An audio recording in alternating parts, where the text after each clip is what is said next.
गुर्जर समाज के महाकुंभ के बाद पूरे शहर में जिस तरह से उपद्रव हुआ और प्रशासन के वाहनों की तोड़फोड़ की गई, इस पर से पुलिस प्रशासन ने 5 एफआईआर दर्ज की, जिसमें कुछ जनप्रतिनिधियों सहित करीब 25 पर मामला दर्ज हुआ है। ग्वालियर में मिहिर भोज की प्रतिमा को लेकर उपजा विवाद अब उग्र रूप लेता जा रहा है। इस मामले में गुर्जर समाज के लोग सोमवार को कलेक्टर कार्यालय पर ज्ञापन देने पहुंचे, लेकिन ऐसी बीच भीड़ में मौजूद कुछ लोग अचानक उग्र हो गए। उन्होंने कलेक्टर कार्यालय में पथराव और तोड़फोड़ की। इसके अलावा कलेक्टर कार्यालय परिसर के भीतर और बाहर खड़ी कई सरकारी और निजी गाड़ियों के कांच तोड़ दिए। कई गाड़ियों को लाठी डंडों से तोड़फोड़ कर नुकसान पहुंचाया। सोमवार को फूलबाग पर गुर्जर महापंचायत का आयोजन किया गया। इस पंचायत में शामिल होने गुर्जर समाज के पूरे देश भर से लोग शामिल हुए। उनमें कई सांसद और विधायक भी शामिल हुए थे। पुलिस को इन्हें रोकने में पसीने छूट गए। पुलिस को इन्हें काबू करने के लिए अश्रु गैस के गोले और लाठीचार्ज करना पड़ा, लेकिन उपद्रवी फिर भी नहीं माने। उन्होंने हाईवे पर चक्का जाम कर दिया। इस मामले में बिजनौर से बसपा के विधायक मूलक नागर, सपा विधायक अतुल प्रधान, रामप्रीत गुर्जर, रुपेश यादव, सट्टा किंग संतोष घुरैया का भाई सत्येंद्र घुरैया सहित 25 नामजद और 800 अज्ञात लोगों पर ग्वालियर के 5 अलग अलग थाने में एफआईआर दर्ज की गई। अभी तक पुलिस ने 9 लोगों को गिरफ्तार कर लिया। दूसरी तरफ पुलिस अन्य लोगों की गिरफ्तारी के प्रयास में जुटी हुई है। कल अचानक हुए कलेक्टर कार्यालय पर उपद्रव में कई पुलिस कर्मियों को गंभीर चोटें आई। उपद्रवियों ने कलेक्टर और एसपी की गाड़ियों को भी पत्थरबाजी कर तोड़ दिया। उपद्रवियों ने शहर के अलग अलग हिस्सों में जमकर उत्पात मचाया। फिलहाल पुलिस गुर्जर समाज के लोगों के खिलाफ कड़ी कार्रवाई कर रही है, क्योंकि पुलिस का कहना है कि शांतिपूर्वक धरना प्रदर्शन और सभा करने की अनुमति दी थी, लेकिन गुर्जर समाज के लोगों ने शहर में अशांति फैला दी। दरअसल ये पूरा विवाद सम्राट मिहिर भोज की प्रतिमा को लेकर हुआ है। दरअसल कोर्ट के आदेश पर ग्वालियर शहर के चरवाई नाके पर लगी मिहिर भोज की प्रतिमा को टीन शेड को ढाका गया।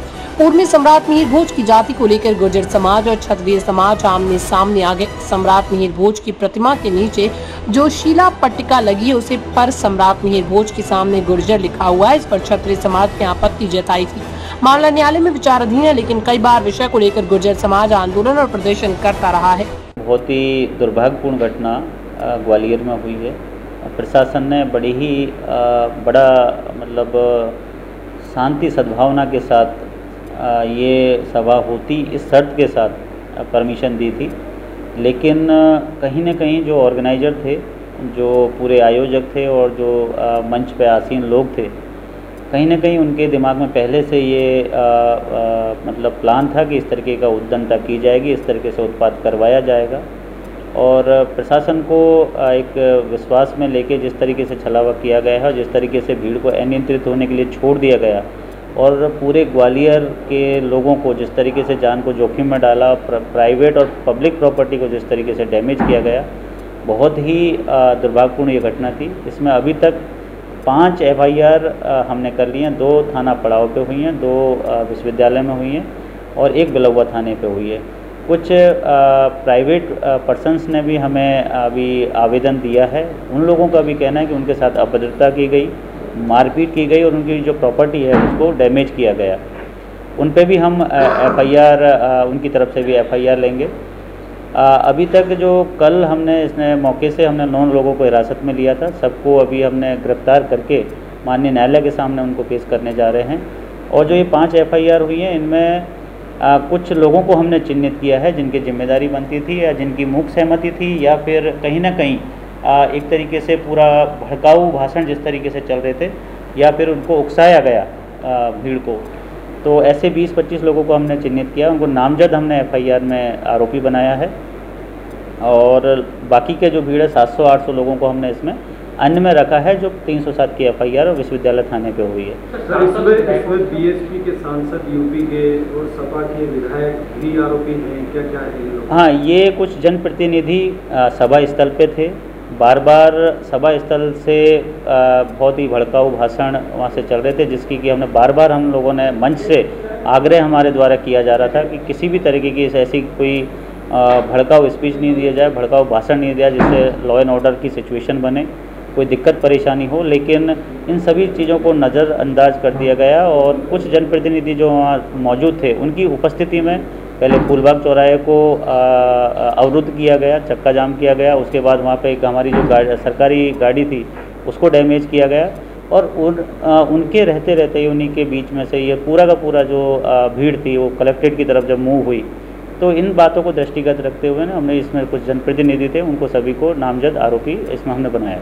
इसकी लोकसभा, विधानसभा या उन इलाकों में सूचना दी जाएगी? बिल्कुल, जो इसमें जो वैधानिक प्रक्रिया है वो सब चीज़ों का पालन किया जाएगा, क्योंकि ये मतलब कॉन्स्टिट्यूशन में है, हमारी आईपीसी में है, इन सब चीज़ों में है कि जहाँ भी इस तरीके के जनप्रतिनिधि के खिलाफ जब एफआईआर होती है तो संबंधित स्पीकर या लोकसभा स्पीकर या जो असेंबली स्पीकर है उनको सूचना दी जाती है, तो वो फॉर्मेलिटी हम कर रहे हैं। बिल्कुल, इसमें एक जो मामला है 5 में से एक विभाग की तरफ से भी हुआ है, जिसमें जो सरकारी प्रॉपर्टी डैमेज हुई है उसके प्रत्यक्ष में करवाई गई है। सर, चूक की बात करें तो जिस तरह से पहले स्टार्टिंग में उन्होंने गाड़ी खोली, कहाँ चूक मानी जा रही है? देखिए, ये एक चूक मैं इसको नहीं मानूंगा। एक होता है कि जब आप समाज के जो प्रबुद्ध जन हैं, जो अपने आप को समाज के नेता बताते हैं, लीडर बताते हैं, मार्गदर्शक बताते हैं, जब वो प्रशासन के पास आते हैं और इस बात की जिम्मेदारी लेते हैं कि साहब, और परमिशन मांगते हैं कि साहब हम जो भी कराएंगे शांतिपूर्वक तरीके से होगा,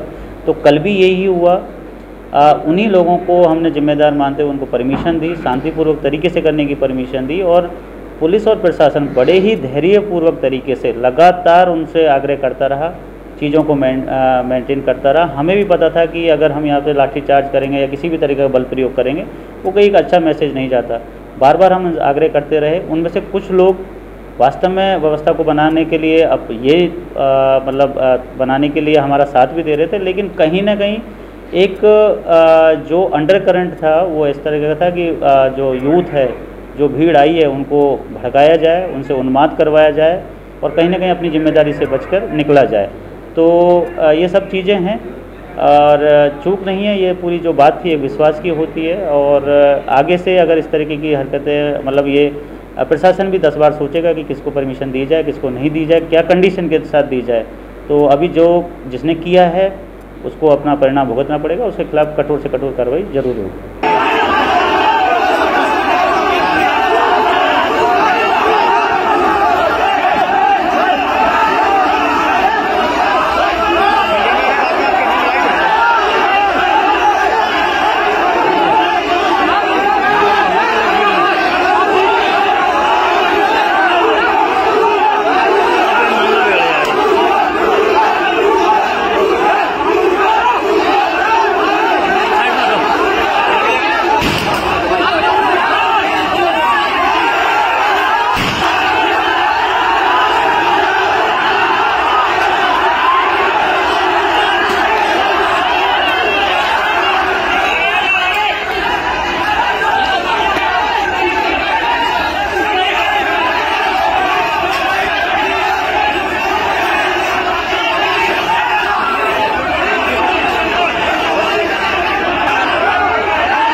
और भी रोचक खबरें देखने के लिए YouTube पर MP टुडे नेटवर्क को सब्सक्राइब करें, खबर को लाइक करें और बेल आइकन दबाना ना भूलें, जिससे आपको रोज नई खबरें देखने को मिलेंगी।